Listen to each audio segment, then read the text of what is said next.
আসসালামু আলাইকুম। আশা করি আপনারা সকলে অনেক, অনেক ভালো আছেন। তো আলহামদুলিল্লাহ আল্লাহর রহমতে আমি অনেক ভালো আছি। তো আজকের আবারও নিয়ে আসলাম নতুন একটা কবুতরের ব্লগ ভিডিওতে। তো এই কবুতরটা আজকের ভিডিওটা যেটা এই কবুতরটা বলে ঘরের ভিতরে ডাকে না। তো এটা এই জন্যই দেখানোর জন্যই কিন্তু নিয়ে আইছি আপনাদের মাঝে যে কবুতরটা আসলে কীরকম ডাকে। আর এটার সাথে কিন্তু জোড়া ছিল, এটার সাথে আমরা জোড়া দিব না। আর চেষ্টা করবো যে এটা আলাদা করে রাখার জন্য। এটার এই যে গিয়েছে ওটা জোড়া দিছি। এটা মনে বাইরে যেতে পারে, কারণ প্রায় 12 ঘন্টা পরে পরে আবার দিয়েছিলাম কবুতরটা।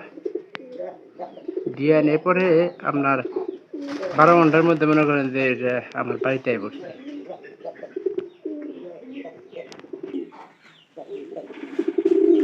ওদের ডাক কারে গাইলে দেয়।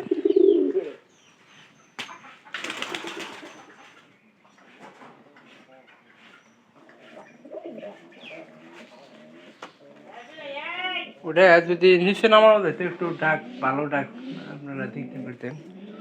আমরা ওই গ্যাস উনিটা আলাদা অন্য কোনো ঘরে দিয়ে দিব।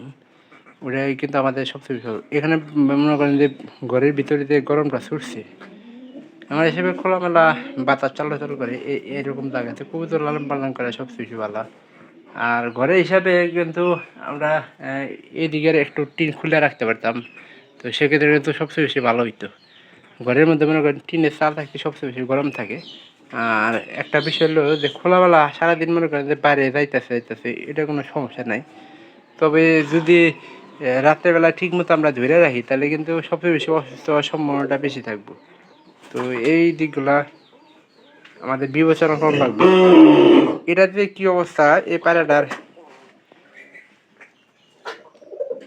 পারি কিন্তু বই আইছে পায়রাটা এখানকার মনে হয় পায়রা ঠিক সময় খড়িটা টানবো, তাই খালি ডাকতেছে আর কি, দূরে দূরে সরাই দিতেছে। তো কিছু কিছু লক্ষণে বোঝা যায় যে কবুতর ঠিকঠাক মতো বাদ করবে কি না করবো। তো এটা তার মধ্যে একটা।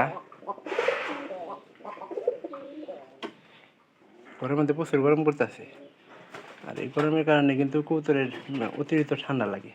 ঠান্ডা লাগলে আপনার পায়রা ঢুকবো কি জানেন, যদি পায়রা থাকে সেক্ষেত্রে কিন্তু পায়রা ডাক কিন্তু আগের মতো ডাক থাকে না। পায়রা কবুতরের কিন্তু ডাক অনেকটাই কমে থাকে। আমরা এই যে যে পায়রাটা দেখাইলাম ওই পায়রাটার সাথে আর একটা পায়রার জোর লাগাই দিছি, কারণ বাচ্চা ভালো হয় না। বাচ্চা ভালো না হওয়ার একমাত্র কারণ এটা পায়রা। তো পায়রার যদি সমস্যা থাকে তো বাচ্চা মনে করেন যে খারাপ দিবই, তো এটা বইলা লাভ নাই। যাতে বাচ্চা ভালো হয় সেটার জন্য আমরা একটা ব্যবস্থা নিম। এটা মনে করেন যে পায়রাটা ওই ওই যে এই কবুতরের সাথে থাকবো, আর এটা আমরা খালি রাখার চেষ্টা করি। এটা আমরা বিক্রি করে দিতে পারি। অবশ্য ভাবেন যে আসলে কবুতরা ভালো, কবুতরা আসলে একটু ভালো না। আর যারা আমার হিসাবে ভালো না, কারণ আমার বাড়িতে বাদ করতেছে না, অন্য বাড়িতে বাদ করতে পারে। কারণ পায়রি ভালো হলে আপনার পায়রাটার এর একটা সমস্যা আছে, এটার বাচ্চারা ঠিক মতো খাবার খায় না। আপনার পায়রি ঠিকঠাক মতো পায়রা যদি ঠিকঠাক মতো না খাওয়ায় সেক্ষেত্রে কিন্তু দেখা যায় যে কবুতরের বাচ্চা খারাপ হওয়ার সম্ভাবনাটা সবচেয়ে বেশি থাকে। তো ভিডিওটি অবশ্যই ভালো লাগবে, ভালো লাগলে চ্যানেলটিকে সাবস্ক্রাইব করে দেবেন এবং কি পাশে থাকা বেল আইকনটি অন করে দিন পরবর্তীতে আমার এই সকল গ্রামের নতুন নতুন কবুতরের ব্লগ ভিডিওগুলো পাওয়ার জন্য। তো ভালো থাকবেন সবাই, দেখা হবে পরবর্তীতে আবার অন্য কোনো ভিডিওতে। ধন্যবাদ সবাইকে।